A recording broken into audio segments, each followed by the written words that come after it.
singles, how's it going? Welcome to your October 2022 love reading. All right, so what we do in the singles reading, guys, is we take a look at two different people, two different energies you could be dealing with this month.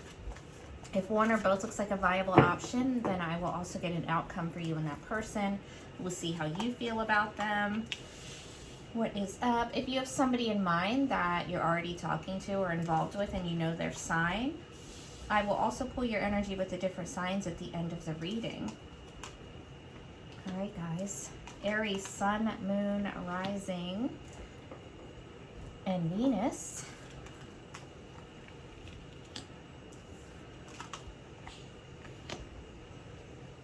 Okay, so person number one, potentially a fire sign like yourself, potentially a Sagittarius.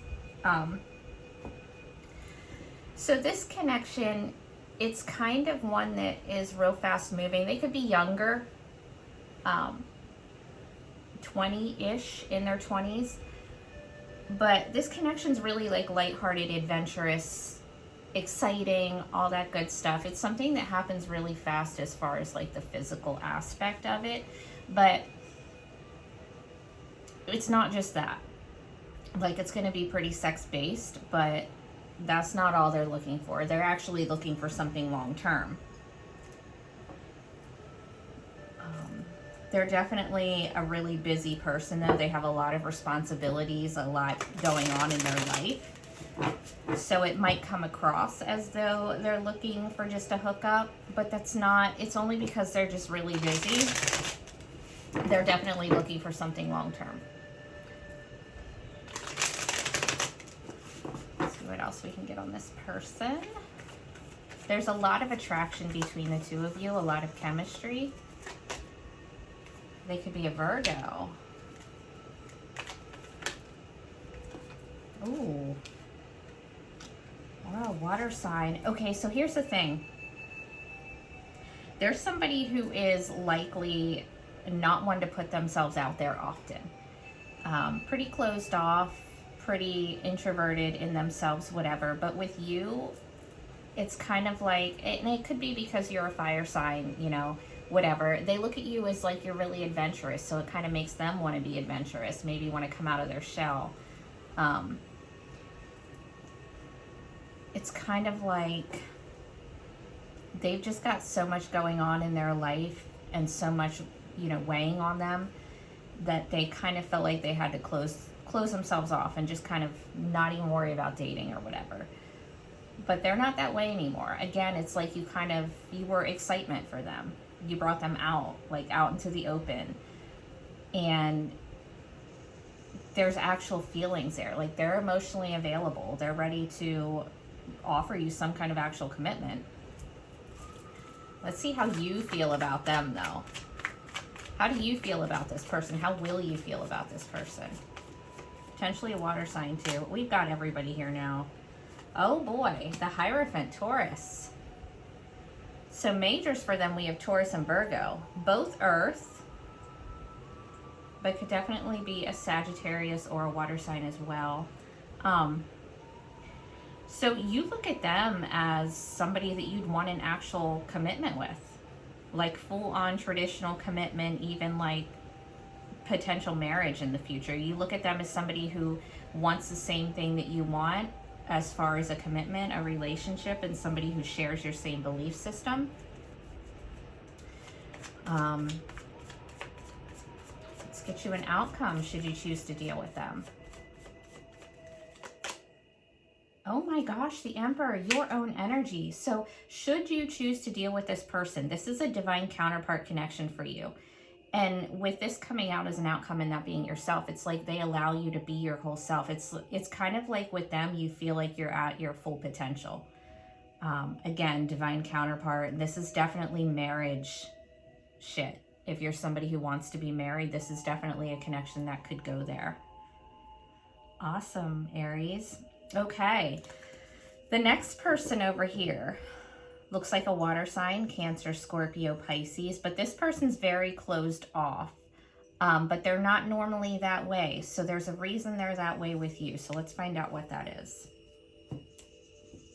Normally, they're emotionally available, they're emotionally mature, they're likely older. But for some reason, when it comes to you, they're pretty closed off and not taking any action. Let's see why. I mean, this could be just somebody that maybe you turned down, so now they're just kind of done trying, but they still have feelings.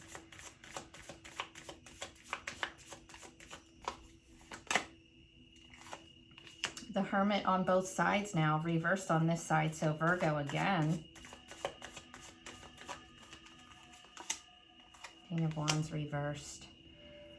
Okay, so they might have approached you. They might have already tried to talk to you, hook up with you, whatever, and you might have turned them down. So it's kind of like now they might be afraid to put themselves out there again, but there's still feelings there. Like they're still lingering in your energy. They might feel like you're not attracted to them though. So let's see. How do you feel about this person?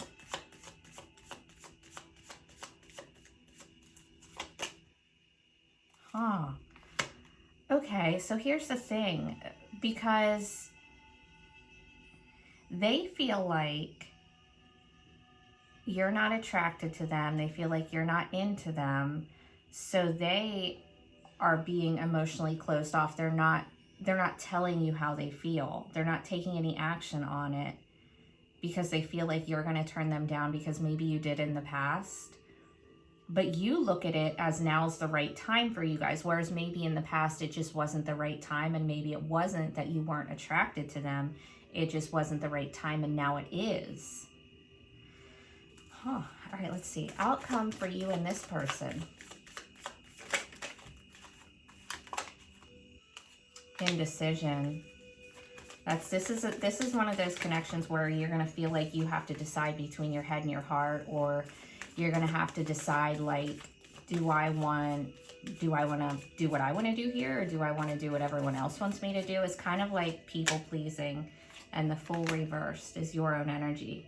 You came out on both of these sides, but reversed here. So it's like you might make the decision to feel like you can't move forward with this because people will be mad. It's like you feel like you can't be yourself. You have to do what everyone else wants you to do. Yeah, it looks like somebody's just going to be afraid to take a chance here, either because they're afraid of the emotion of their feelings, or they're afraid of what other people might think or say. All right, Aries, let's get you and the other signs, all right? Actually, I'm going to pull you an oracle before we go.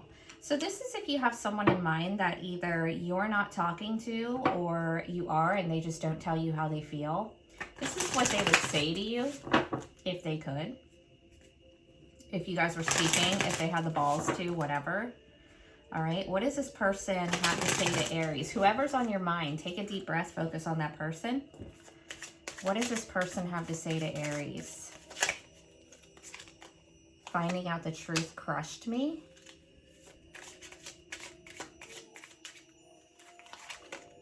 I hope that you can forgive me one day.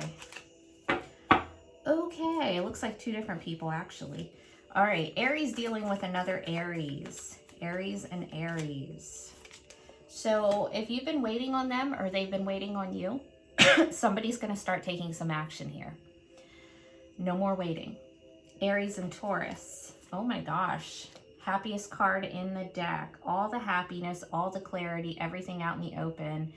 No unanswered questions, nothing, just happiness. Aries and Gemini. So they're looking for long-term commitment. They are loyal, they're dependable, trustworthy, very grown, very good with their money, stable in their home life and their job. Aries and Cancer. You guys probably aren't even talking. One of you probably blocked the other one, or both. If you are on speaking terms, it's just the communication's trash. Aries and Leo. They could have had you in some third-party shit.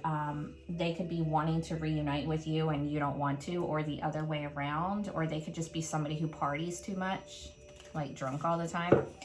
Aries and Virgo, which you have here twice. Oh boy, and the Empress, divine counterpart. So definitely Aries, if you have a Virgo, since they came out in both of these people here, and we got the Empress for Virgo. So if you're dealing with a Virgo, this is definitely a good match for you. Divine counterpart. They're looking for the whole deal. You know, long term, but this is also something where there's a lot of growth potential, so it's not something that's going to happen overnight either. Aries and Libra. Somebody's walking away from that, or did. Aries and Scorpio. So you guys have a lot of good communication. It's kind of like an intellectual connection. You like each other's minds. You like the way each other thinks. As far as any attraction or feelings, I don't know that there aren't any, but if there are, I don't think anybody's going to reveal them. It's kind of a detached kind of feeling. Aries and Sagittarius. They're looking for something long term, like they want a new beginning with you, but one that's meant to be committed. Aries and Capricorn. No, you guys probably aren't talking. Somebody might have turned down somebody's offer here. Like somebody might have actually wanted to commit and one of you said no. Or they're just very non-committal. Aries and Aquarius. Oh, that's a new beginning. That's a lot of emotion everywhere. A lot of emotion being expressed. They want a new start with you, and they're definitely being honest and open with their feelings. Aries and Pisces. So pay attention to signs and synchronicities around this person. Pay attention to your dreams. You guys definitely have some sort of a spiritual connection. Maybe something telepathic there. All right, you guys, take care. Thank you so much for hanging out with me today. Make sure you check out your weeklies for the longer readings. All right, I love you guys.